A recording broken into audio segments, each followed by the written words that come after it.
Welcome to the New Books Network. Welcome back, everyone, to another episode of New Books Network. I am your hostess with the mostess of the language and media and communications channels, Lee Pierce, they and she pronouns, and I'm so excited today to be inviting my good friend, colleague, awesome writer, researcher, and rhetorician, Wendy KZ Anderson, the author of Hot Off the Presses, Rebirthing a Nation, White Women, Identity Politics, and the Internet.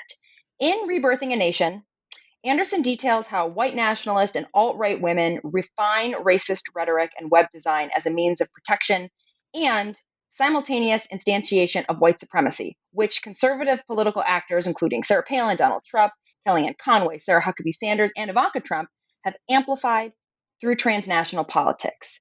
By validating racial fears and political divisiveness through coded white identity politics, post-feminist and motherhood discourse functions as a colorblind gilded cage.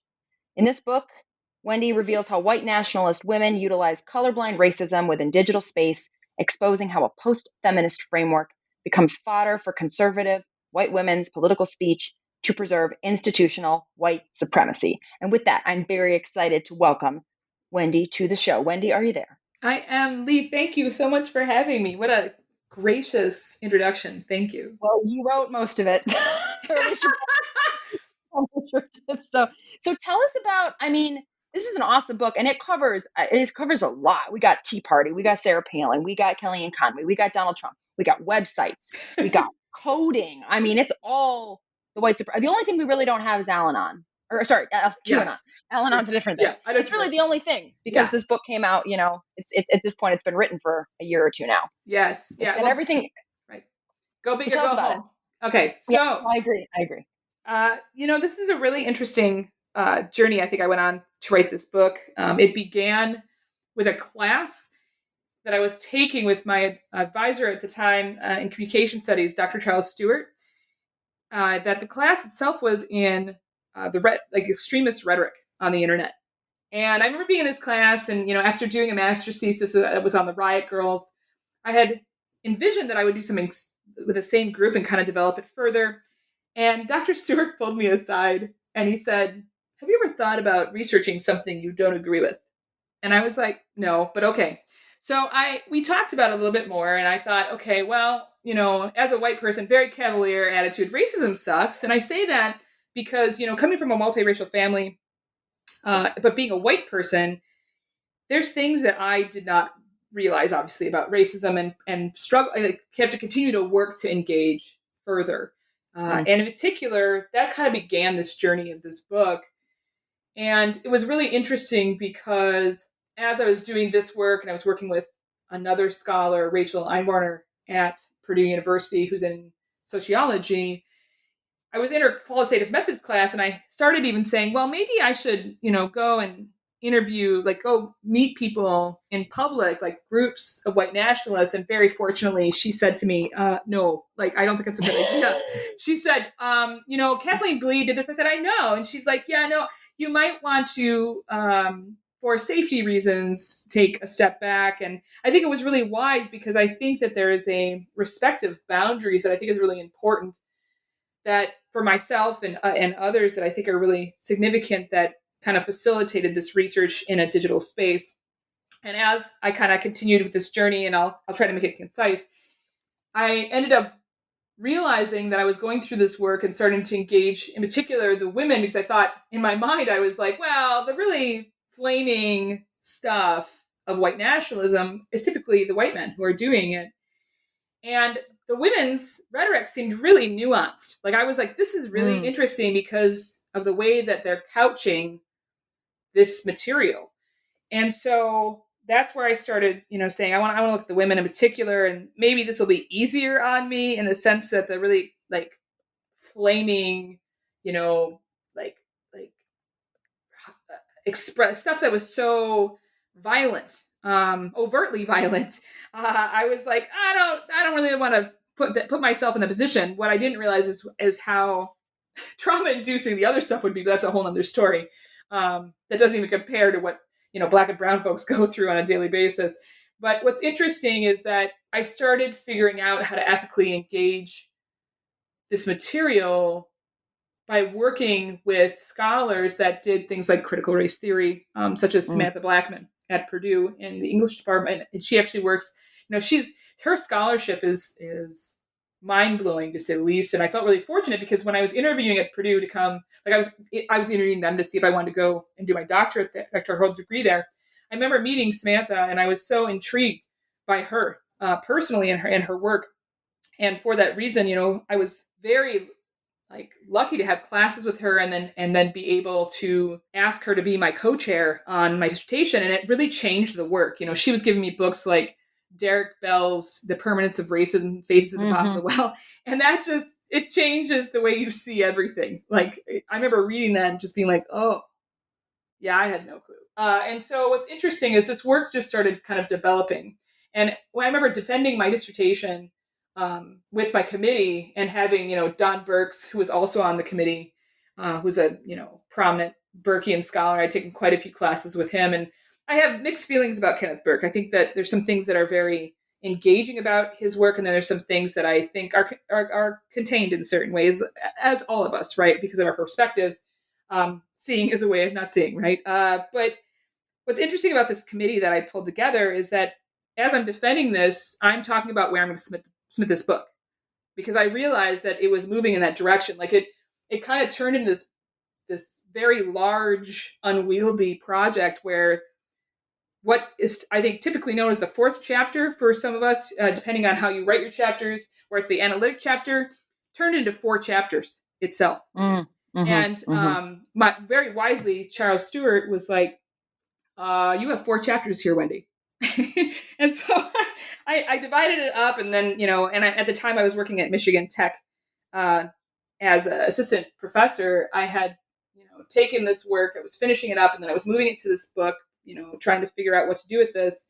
And I have these 4 chapters. I'm like, okay, I'm shifting things around, this very giant amount of materials. And it gets fast-tracked at Rutledge. And I was like, oh, this is awesome, right? And this is an important part, because this journey of trying to move this book and the development of it, that journey influenced the book itself, because I started just studying white nationalist women online in particular, and then defining what that was and whatnot. And then my journey to Michigan Tech, and honestly having this book fast-tracked for Rutledge made me feel really good until it got rejected. I was like, oh, and that took a while to get over. But what's interesting is when I moved then and chose to come to the University of Minnesota, that's when actually I started seeing a change in the way this book was developing, and in ways that were very healthy as well, where I started looking at the implications of how the rhetoric that I had already been researching and the mediums that I was already researching, the digital infrastructure, was playing out in mainstream politics. And that's why it started covering so much, because I just started seeing these through lines. And fortunately, talking with scholars, honestly, like Ron Green, who was kind enough to, sit and chat with me at points. And he's like, have you ever thought about looking at the alt-right? And I'm like, I don't want to look at any more of this volatile, traumatic stuff. But yes, I will do that. And then him and I would talk, and we talk about Sarah Palin and the Tea Party. And I'm like, yeah, no, totally, there's a through line there. And so this project just got bigger and bigger. And then I'm like, I have to put boundaries on this. And yeah, just like any project, like a dissertation, a thesis, like, it's amazing how we see things associationally, and then we have to figure out what our argument is so that we can narrow it down. And what I started realizing is that all of this culture of white supremacy was so pervasive within not only these extremist groups where it's more overt, even though it's coded, but then that same coding is plays out in what people would traditionally identify. I mean, as we have mainstream politics, but also, if in the epilogue, are organizations that we want to believe are progressive or liberal or whatnot. We still see these things play out, which means that we resist learning with difference. And if we can't engage that, we can't understand we can't challenge the epistemological foundations that formulate our field. So when I think about this book, it covers a lot, but it covered a lot because of how I saw things that were connecting when it comes to white supremacist values, ideologies, and the way that they create infrastructures and their classifications, and how those things then facilitate white supremacy in multiple different organizations and contexts. Well, and I think a couple things are fascinating about this intro, and then I want to talk about this intersectionality versus contained agency argument that I think, at least it was my big. I mean, if I had to just summarize it in like a sentence, that was my big takeaway from the book. Is number one, through I assume you're starting to foment this idea around Tea Party. Is that am I right about that? Like early dissertation was like right at the end of Tea Party ish.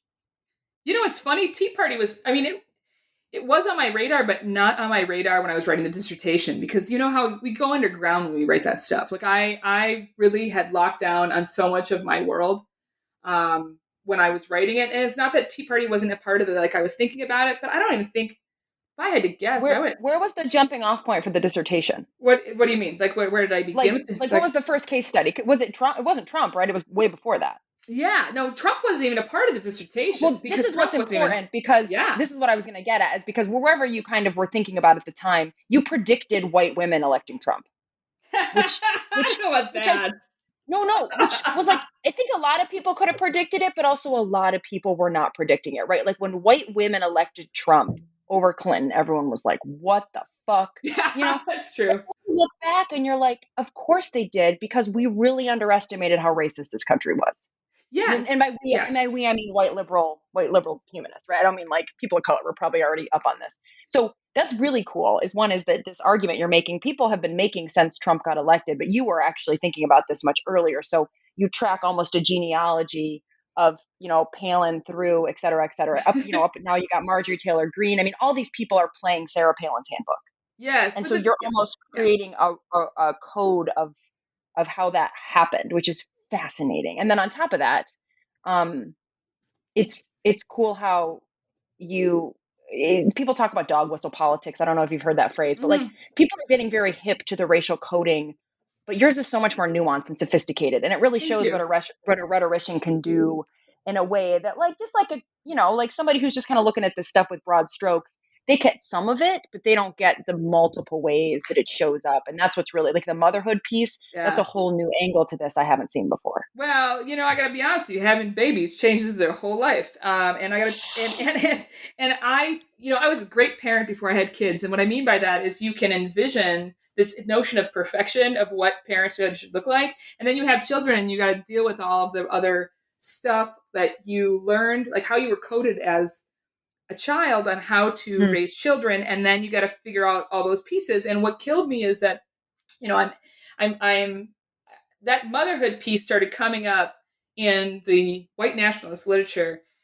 But when I had my first child at Michigan Tech, and then our second child, we had when I got to Minnesota, that's really when I started seeing stuff, like really opening my eyes about how these fears of safety come up when you're a mother in particular, because of things like gender inequity. And I think that that's the kind of thing that became really key for me. Is I empathize with being, this is going to sound horrible, being resistant to feminist politics. And it's not that I think we should be, it's that I remember, struggling to identify as a feminist for so long.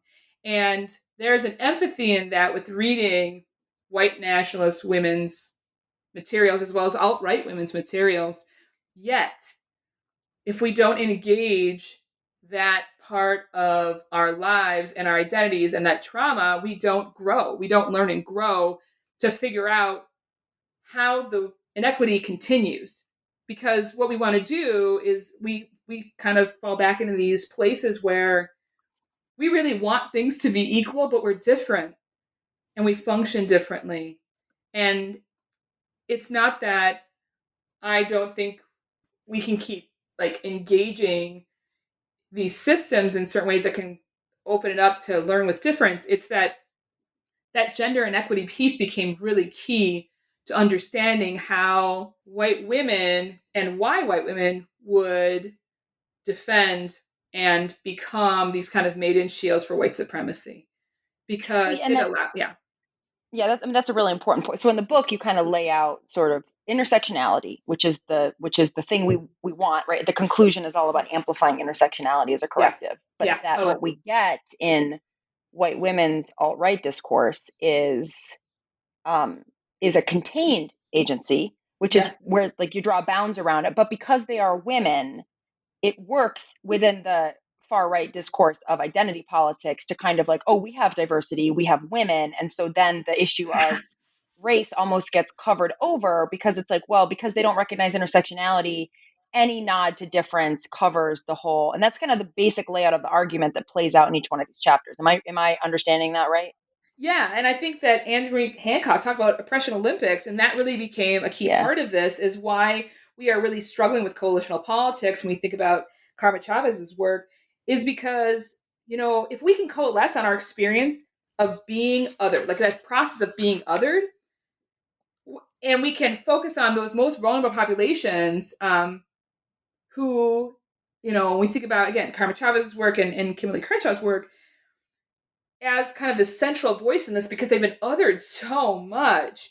Yeah. What it does is we have this possibility of reorganizing to facilitate social change and not feed into, especially with progressive politics, this white savior complex that's offered by Tayshu Cole, right? Like, I think that this is one of the challenges we have, is that when we're engaging white supremacy and we're, as white women, because we're already othered, like this is that chapter with Palin, like we have other status the minute we walk in because the frame of reference is white men. And even when it's the universal, I mean, I think about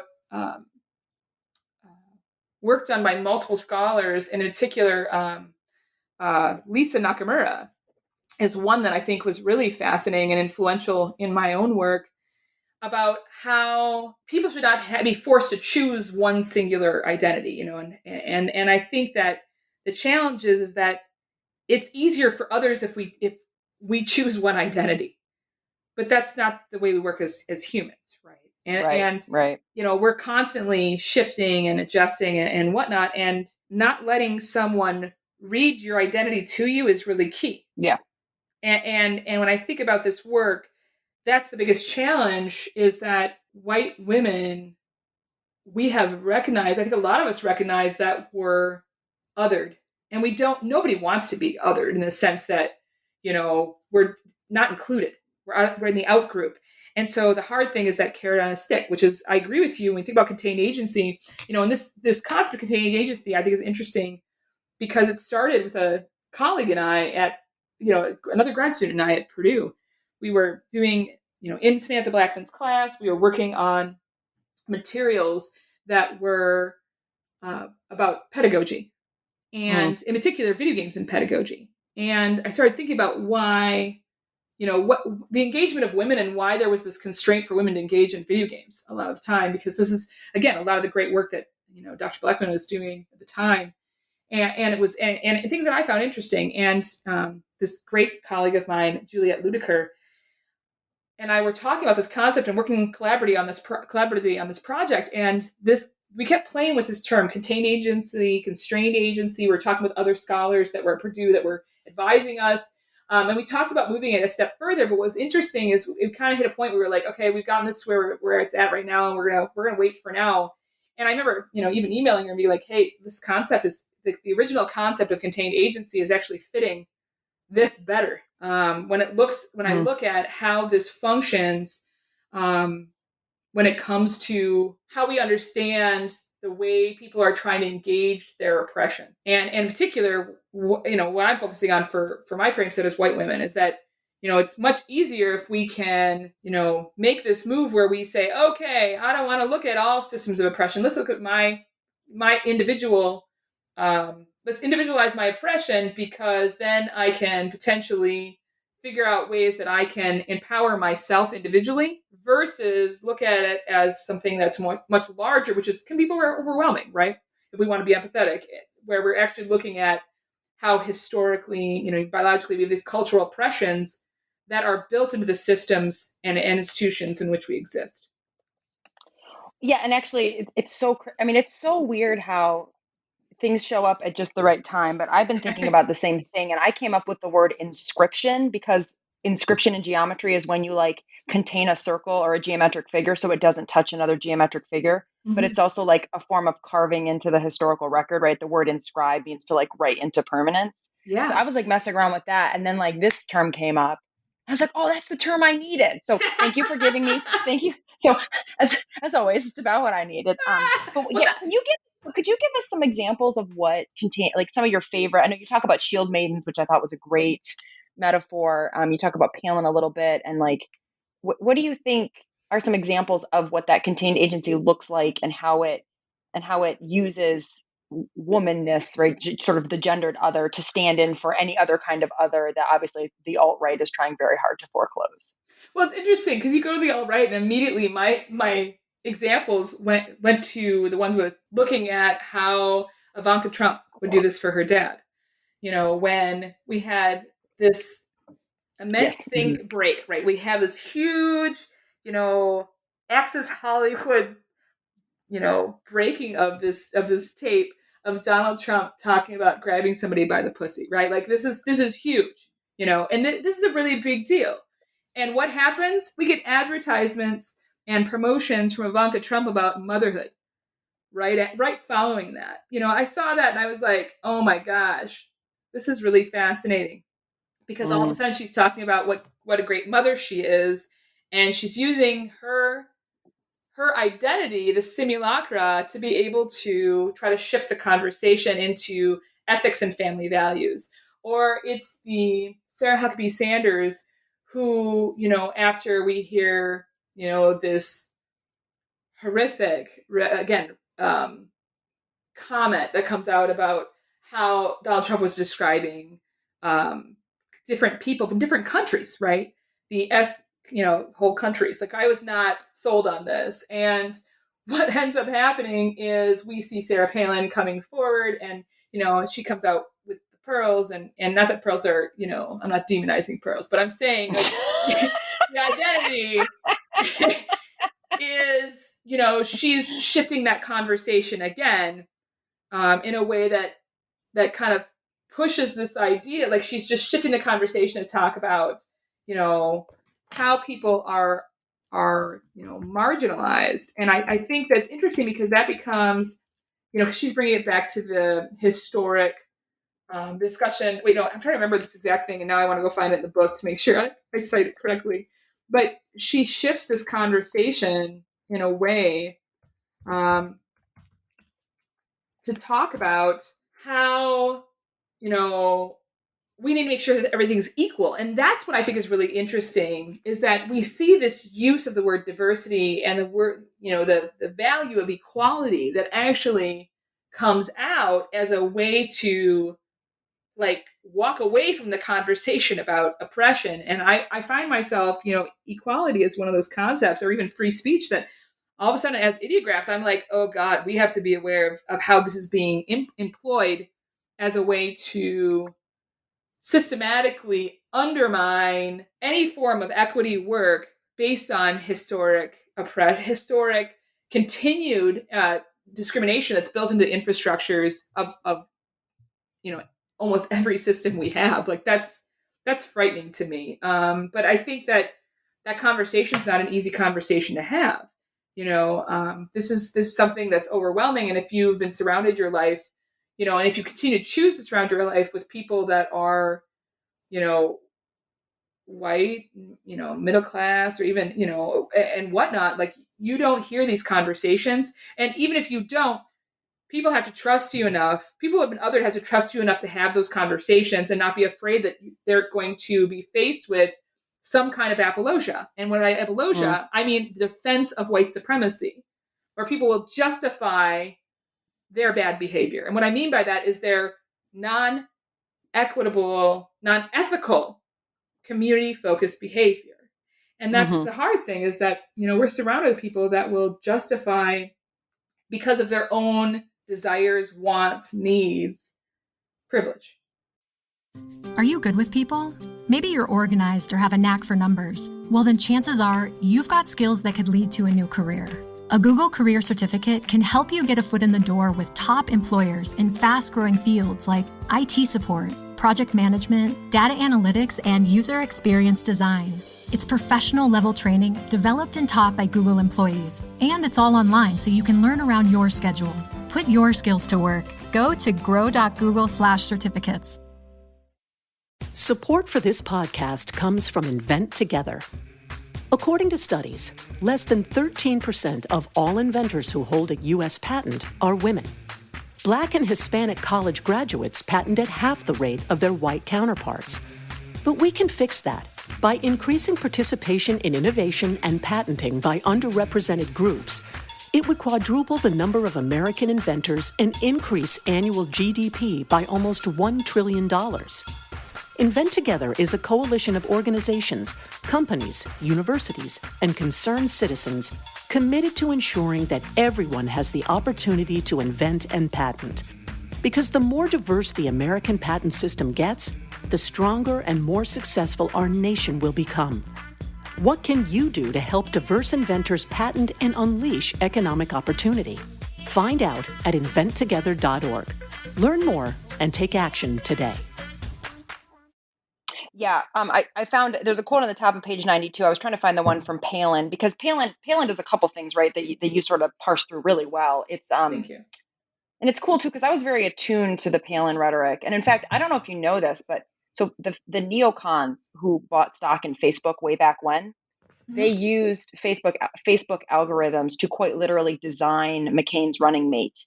And based on the user data from aggregated Facebook, and this obviously has to do with like your work on coding and how, because you're not just looking at speeches, right? Like you look at code and digital play, all this crazy stuff that I can't believe you can do all this. But he literally designed Palin, but it was too soon. Like the internet was ahead of the voting bloc. And so now you're seeing like Marjorie Taylor Greene, you're seeing the rise of like these fanatic, like they're post-Palins. Yes. And we're going to keep seeing them because they serve a purpose. Right. They claim their outsider status. Yeah.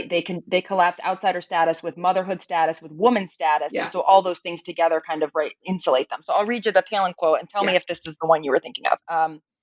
The policies coming out of DC are allowing us to feel empowered, really allowing us to rise up together because moms kind of just know when something is wrong. It's that mother's intuition thing, I think.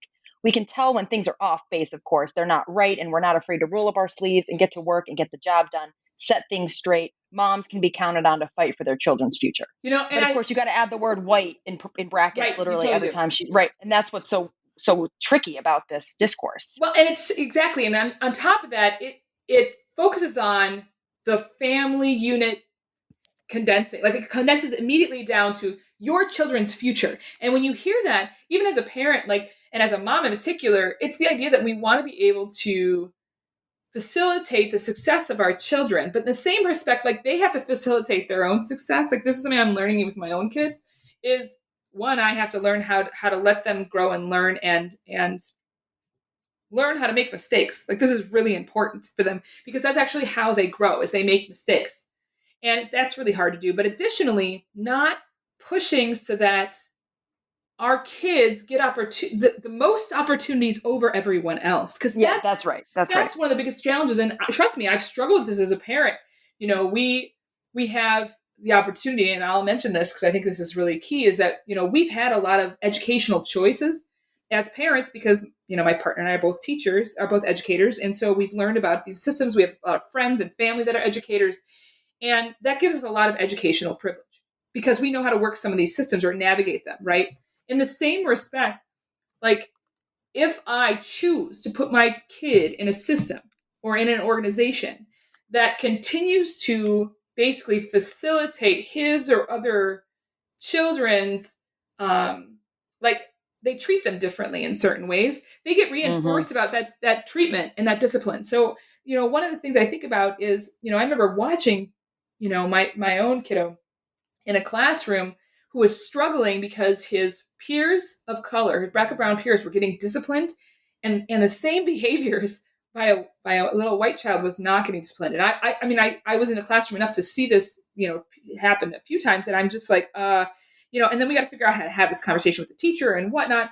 And in the same respect, I also can't run and make sure that my kids get everything possible. Because if we look at education as a competition of resources, we lose the community element of it. We lose the idea that they are learning with difference, and that's the value set, is that we want them to learn with others. Because if we try to just collect all the resources to ourselves, what happens is what we've seen with individual feminism. What happens is that you are trying to facilitate only your family, only your little tight-knit group, but potentially competitive, if it's competitive, at the expense of someone else who doesn't have those privileges. So we've taken, we've had to be really strategic about our educational choices for our kids to make sure that the systems themselves are actually set up to make sure equitably before we're willing to take our kids and shift them into another system. And it's been hard work. This is really hard work, but I think it's important because it can't just only be about you and yours. Do you know what I mean? Like that doesn't actually facilitate community. Yeah, well, and it's not right. So this is kind of something we're kind of jumping around the book, but I like it. Yeah. I dig it. Sorry, okay, good. Because these things, they're so inner. I mean, I can imagine there were a lot of ways you could have divvied up this discourse, but in the end, you talk about amplifying intersectionality as sort of like where you want this to go, right? If not contained agency of the alt-right, like what do we want?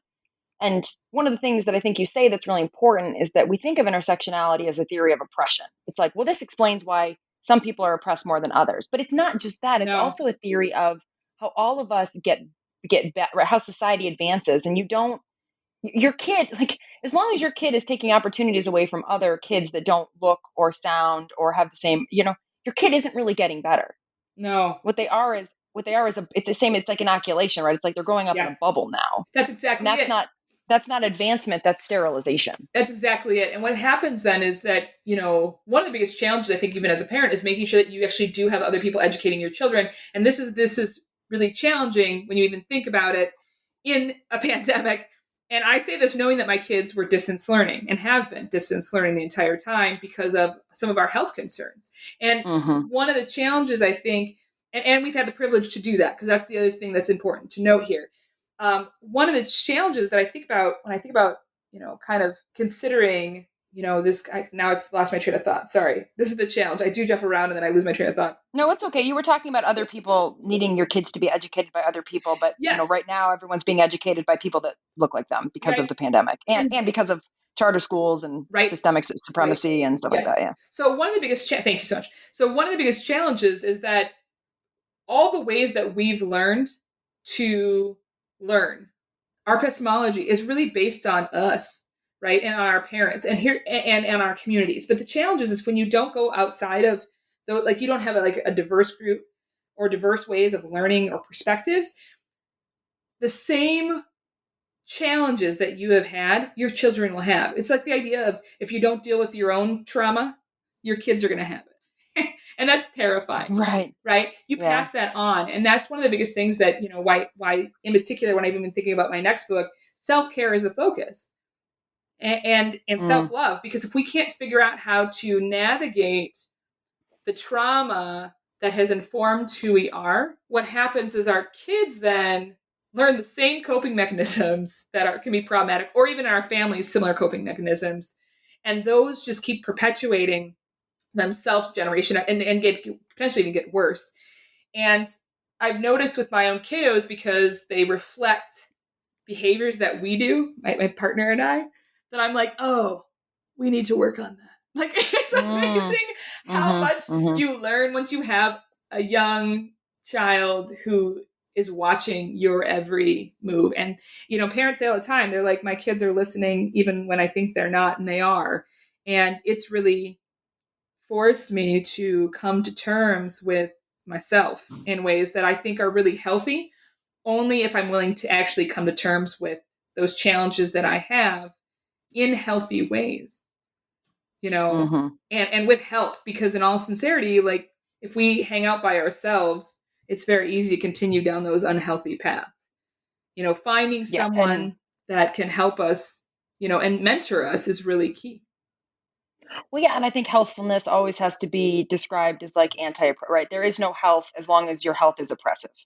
Well, and Oppressive right? healthfulness is not healthfulness, right? No, exactly. Well, it's that it's got to be less like the competition is not healthy. It's not. We're not Yeah. competing for health. Like, and I should say that again. We should not be competing for health. Yeah, right. And I say that because after a pandemic, and we're not even there yet, right? Like we see that in our current system, we are, and that's what makes this really difficult. Is that our lives should not be competitively contingent. And I think that it becomes revolutionary as Audre Lorde talks about, self-preservation is very revolutionary as a result, and I think the same thing when we look at, what brilliant Sarah Meadows has talked about too, about, we've got racial equity involves trauma and being able to figure out how to engage what we see in our lives as problematic. Yeah.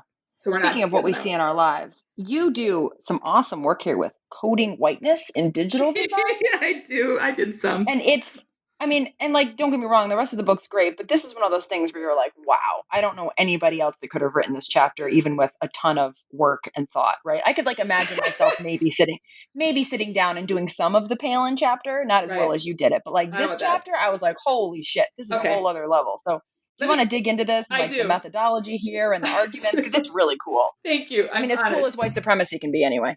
Okay, right, exactly. Well, and as we talked about, like this work that I did, I'll talk about it as fascinating. And I'm saying it in fascinating, not in a, yay, I love this. It's in a, this is fascinating because of the ways in which the nuance that's there and why I think we need to engage it. And I will talk about this because I think this is really kind of interesting. So while at Purdue, I played a video games with Dr. Blackman because she's brilliant. And I really feel fortunate for that. But what's interesting, I think, about this work in particular is how when I went to Michigan Tech, and this is where I absolutely feel very fortunate for this opportunity to be able to not only finish my dissertation, but also work with some of the folks that were at Michigan Tech. One of the things I think about is the opportunity to be able to teach a class in web design. I taught an introduction to web design class there, introduction to game design, introduction to what was another one that I did? Oh, digital media. And then I taught digital rhetorics and what was it? Rhetoric and pedagogy and like digital media design. I even taught a class, and this was actually a graduate student who absolutely, came to me and he's like, I really want to look at the rhetoric of video games. And I said, yeah, totally, we can do this. And so we did a class, independent study with him and another student on the rhetoric of music and video games. And the reason why I mentioned all of this digital media influence, because I was doing some digital media work at Purdue University, even with Motorola. I did a research assistantship with them, designing smartphones, is because all these things help me to figure out how to engage some of these materials. And in my free time, which sounds really strange, but this is the privilege of being able to do education, and in particular do a graduate study.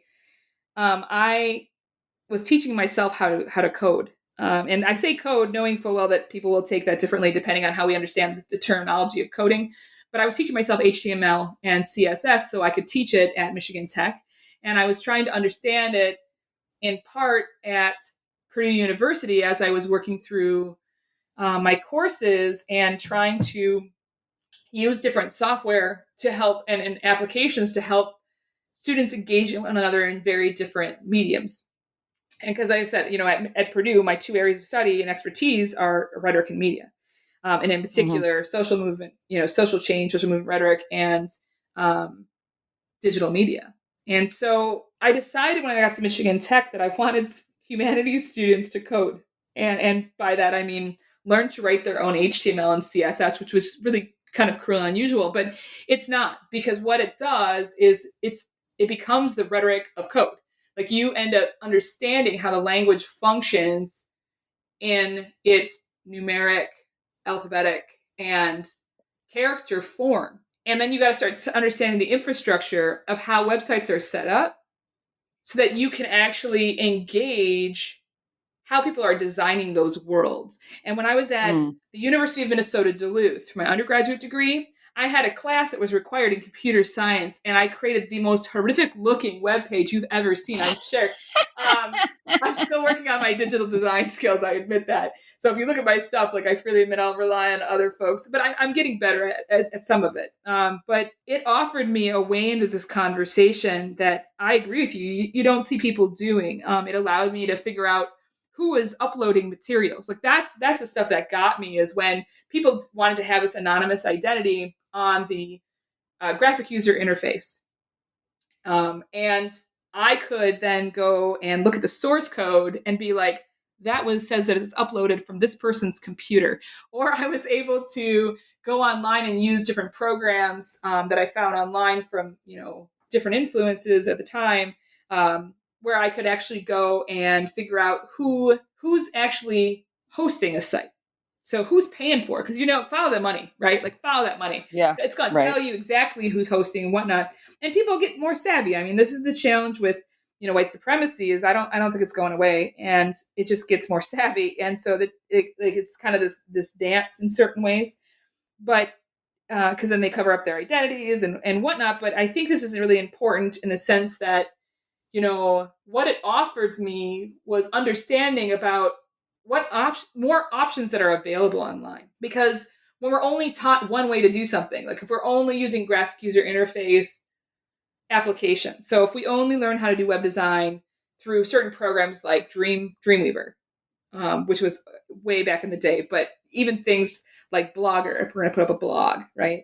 I think one of the challenges is that we don't really know the working language that actually can help us to adapt or tinker with the design itself. And that tinkering part really offered me insight on how we could shift that conversation, or how people would choose even certain layouts or designs, or how they would engineer. Like one of the examples that I absolutely was fascinated by is how people would construct a gated environment online. And I was like, gated environment is good, because that echoes the gated community. That's exactly shit. it. That's exactly it. Yeah, that's perfect. And I Love was that. like, this is fascinating to me, because digitally we create these. I mean, you think about, we have gated communities. Think about our learning management systems, our Canvases, our Blackboards, all this stuff are there. It's another form of privilege and gated community. And I like to play with that a little bit at points. And I shift what programs I use intentionally to try to engage students in different ways, engage different ways of thinking, because there's so much built into the infrastructure about the way people think we learn within digital communities that we don't actually talk about. We just have to use them because they're the programs that are on hand. And I think when you start learning more about the programs, you learn how to tinker with them, and then you can change the way that they're functioning and the way people are going to engage those systems. And so, I don't know, I was really fortunate for that very heavy, my dual area, and Purdue really afforded me this with not only my coursework, but also with I had a lot of agency and choice, and I definitely took advantage of that. And I had an advisor who was, well seasoned. And so then he let me do a lot, and afforded me a lot. And I was one of his last graduate students. I think that, and then having, Samantha even, who is so good about, encouraging me to see and support who she saw in me. Like that, those are the things that I think have allowed me to become the scholar I am, is those moments of support when you really needed them. And that's why I think your notion of timeliness here, when we talk about, when we need certain things, Kairos is a huge deal, and You want to define Kairos for the people? Pardon? You want to define Kairos for the people? I don't know about that. Like I it's so funny. I'm gonna be careful about how far I say what I was trying to find for the people. But what I will say, it's a fancy rhetoric word for timeliness. I just don't want anybody to feel. Oh, sorry. Yeah. No, I don't want to be left out either. And I think that, what I wanted to do is think about those moments and notions of presence that we're in. And when you have a lot of tools and that you can use, you can figure out how to look at this moment, take a deep breath, and find a grounding so that you can think about what seems to be what we call the fitting response if we go back to, some rhetorical theory with, Bitzer. But I think that, that fitting response is key, because you have to think about not only yourself, but your communities and how your decisions are going to impact them, especially when you have certain individual goals. We all have individual goals. I mean, it's like, know that I think individual goals are important. I also think we have to think about how those impact different communities. And that's hard stuff to do, right? Because you don't want to be, paralysis through overanalysis. You don't want to be in the place where, you can't move and do anything because you're like, there's too many things. Like, it reminds me, oh gosh, there's a television show that's absolutely amazing, that The Good Place, that my very, very good friend, family member introduced me to.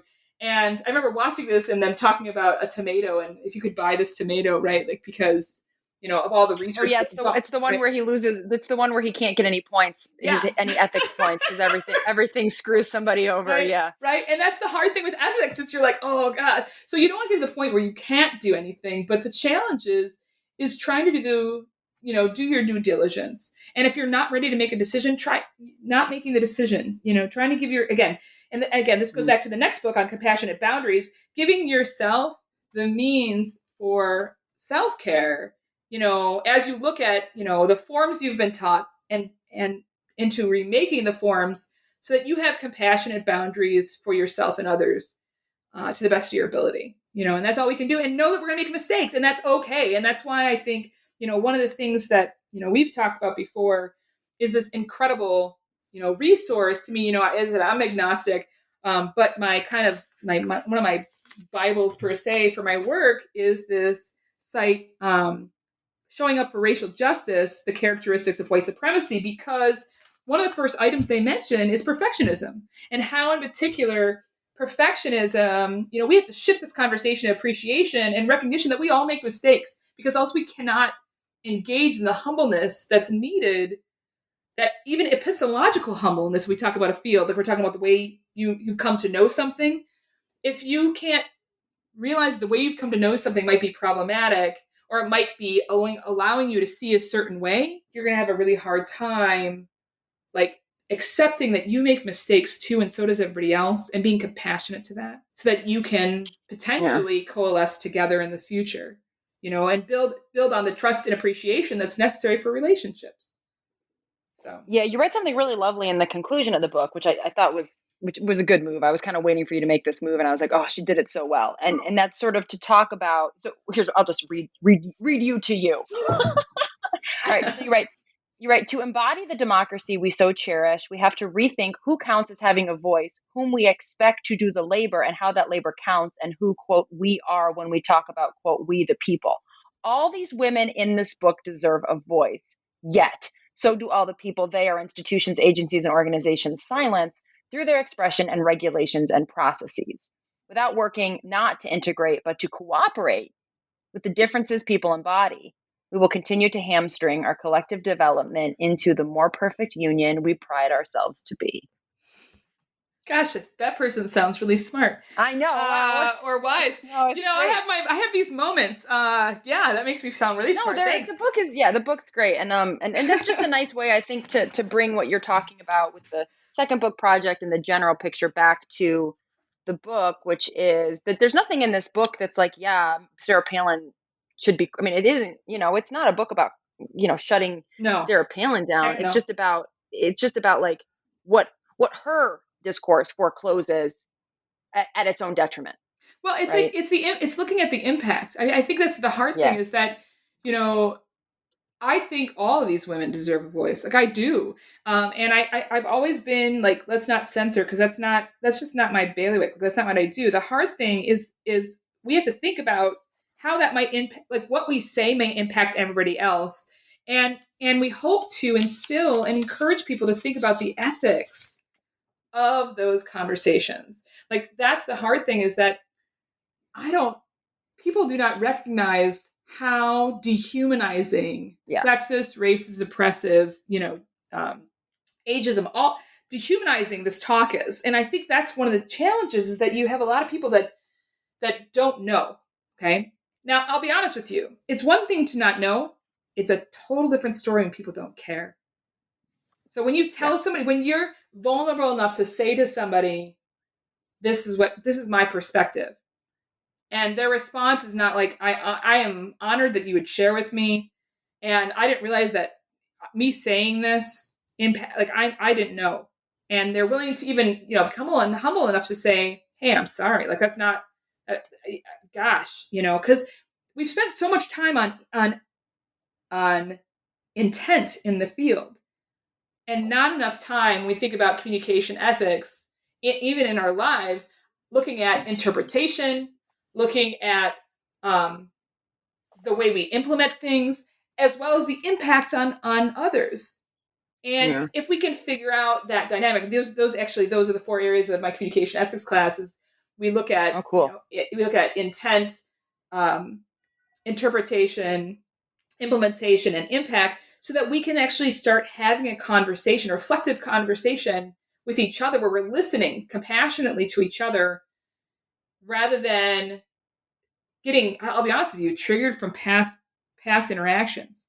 And to me, that's where we start connecting with each other to form trusting and appreciative-based relationships, rather than sitting in a place where we just got to hold on to whatever power we have, because we're so afraid of the power that's going to seep through your fingers anyway, like sand, folks. Like, I hate to say this, but like, you can try it's an illusion. It's an illusion already. It's such an illusion that we can hold on to that power.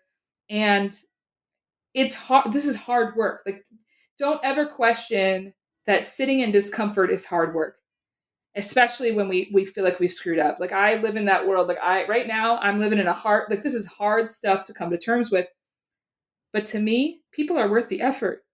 And that's the kind of stuff that I think is really important to consider here, is that, this book, it's not about chastising people.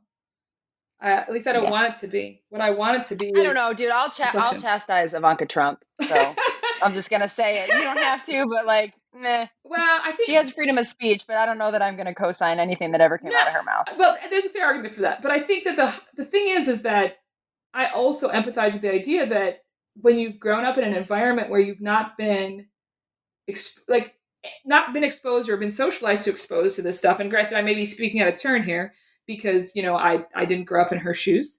But I think that gated communities facilitate this.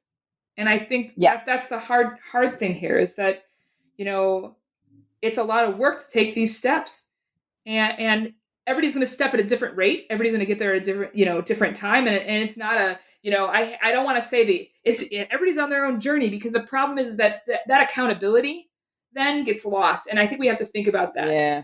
We have to think about that accountability and how we learn sometimes to not say anything. And that's a challenge too, for even people like me. Like, that's something that, I'm working on too, is so that I learn to, lean back. And this is why I like Lisa Corrigan's work at points. There's something really to be said about finding ways in which we give ourselves breathing room when this stuff is challenging, because we are, in a state of discomfort. But that's important, because that's when we actually start learning. If you're uncomfortable, you're learning. When you're really comfortable, we're not learning. Like, that's not that's not challenging ourselves or looking at difference. And different learning is all about difference. It really is about learning. If we're lucky, difference, we're learning with others. It's not about learning from different. It's about learning with difference, so that we're all learning together, ideally in a healthy dynamic where we're not squashing somebody else and they're not squashing us, or that, we also have the grace to recognize when we screw up and to speak up when others screw up. Like, when we're like, oh, that, and by screw up, I mean, like, something happened there, I'm having an emotional reaction and I'm paying attention to it. And I've got to figure out a way to communicate with you about this. And it's not always going to be pretty. I mean, again, Audre Lorde's amazing, the uses of anger. There's times that we are going to be engaging emotions that may be uncomfortable for people, because we don't communicate the same way. I'm reminded that all the time, that we don't communicate our words, the way we, emote. We don't interpret the same way. And so we have to find ways that, through a willingness, our own willingness to keep engaging one another, because we recognize that people are beings and they're trying to figure stuff out too. and it may be different in the way that we figured it out. So yeah. And with that, I cannot recommend enough that people head out and engage Wendy KZ Anderson's book, Rebirthing a Nation, White Women, Identity Politics, and the Internet. And Dr. Anderson's book comes to us from the University Press of Mississippi, hot off the presses, came out in April. And this is just a nice, pleasant reminder, as always, that if you're not interested in grabbing a copy of the book for yourself or someone who might be interested, very cool thing to buy a copy, hard copy especially, and donate to a local library. I can imagine this is the kind of book that a popular reader would really enjoy. And of course, university libraries, they need books too, public libraries, school libraries. And, you can't ask them to buy the book, certainly doesn't hurt, but just remember that, book budgets are tight these days. But we do want to support the university presses who support authors like Dr. Anderson. And with that, Wendy, do you want to say anything else or say farewell to the people or maybe let us know what you're up to with the book? You know what? I'm going to say this. I'm going to say thank you so much for your interest in the work that I'm doing. And I will say, as we consider this book and even my next book that I'm working on with Compassionate Boundaries, I think it's really important that, we give ourselves the grace so that we understand that we're all learning. And that's really, really what I believe when I think about, kind of this process that we're in and trying to figure out how to connect with each other is really key. And if we can keep doing that and we keep trying to do the work, even though when we're uncomfortable, especially when we're uncomfortable, we have a good chance of making some moves about how we practice the politics in which we believe. Yeah, that's beautiful. Man, you're as good a speaker as you are a writer. And if there are any bright-eyed communication rhetoric grad students out, the cultural studies graduate students out there who would like to do a book review of Wendy's book, it is, like I said, brand new. So this is a good time to get into it. You can email me rhetorically@gmail.com or find me on social media, rhetorically. That's the word rhetoric, Lee. And Wendy, if people want to connect with you, do you want them to contact me or is there a place that they can connect with you personally, or how do you do that? Oh, that's a great question. Right now I think if in particular, if we're looking for a book review, I'm going to have them contact you. And, if you talk to me, I'll talk to the publisher about getting a free copy so that people can review the book. Additionally, if they want to be able to reach me, one of probably the easiest ways to connect with me is through my University of Minnesota email account, which is wzeitz@umn.edu. And that's a great way to potentially connect with me as well. All right. And assuming you're not literally sitting there driving with a pen in your hand, I will put contact information for both of us in the show notes, as I always do. Well, Wendy, it's been awesome. Dude, I love this book, man. It's beautiful. It's a labor of love. It came out beautifully. It was an excellent read. Can't thank you enough for coming on to talk to us about it. And I got dibs on reviewing your next book. Okay. Oh, thank you, Lee. I appreciate that. You're such a sweetheart. Yeah. All right. Thanks everyone for joining us. Stay safe, get vaccinated, and we'll talk to you soon.